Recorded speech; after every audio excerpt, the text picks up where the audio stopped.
Poli sama Bari melihat di kejauhan ada titik-titik tapi bergerak, itu apa? Ternyata itu apa teman-teman?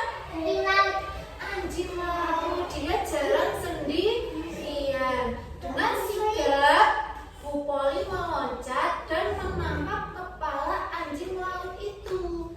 Melihat ibunya mendapatkan buruannya, Bari bersorak kegirangan. Jadi anjing laut ini ternyata mangsanya Bu Poli.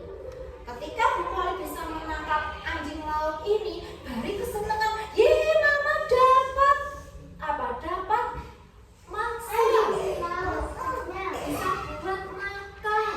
Nah, tapi itu ketika bangun tidur, Bari tidak mendapati ibunya. Ia keluar gua dan mencari ibunya. Bari terus berteriak mencari ibunya. Ibu, ibu.